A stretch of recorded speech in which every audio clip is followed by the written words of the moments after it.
সম্মানিত খামারিবৃন্দ, সালাম আলাইকুম।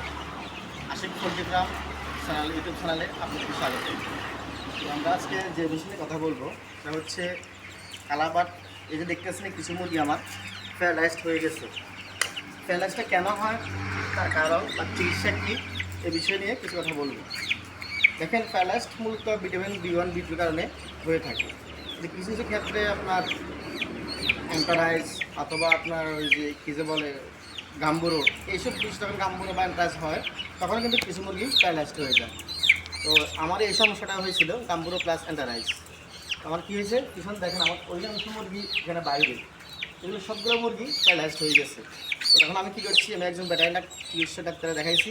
উনি আমার মুরগি কাটে দেখছে, দেখার পর বললো যে গাম্বুরো অ্যান্টারাইজ দুটো হচ্ছে। আমাকে ট্রিটমেন্ট দিচ্ছে। ট্রিটমেন্ট দেওয়ার দেখেন আমরা ট্রিটমেন্টটা কী দিয়েছিলাম, এই যে একটা হচ্ছে কিডনি কেয়ার, ন্যাপ্রো কেয়ার, এই ওষুধটা আমরা দিয়েছিলাম। প্লাস লিবোক্সিলিন গ্রুপের একটা ওষুধ দিছি। এর সাথে এই যে একটা ডুয়াবিস, এটা হচ্ছে আপনার অ্যান্ড্রোগাফি ফেনিকুলাটা, এই গ্রুপের ওষুধ। সাথে একটা দিছি আমরা এই যে ন্যাক্রোনিল। এই ওষুধটা হচ্ছে আপনার টিলকোমাইসিন গ্রুপের।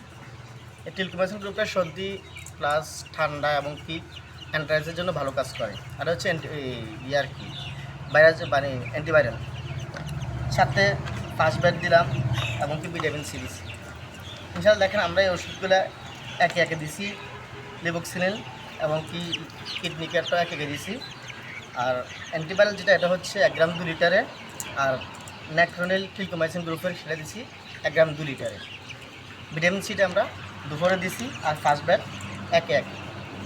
অর্থাৎ এই কোর্সটা সকাল থেকে দুপুর পর্যন্ত, দুপুরে ভিটামিন সি, রাত্রে থেকে আবার সকাল পর্যন্ত 2 বেলা।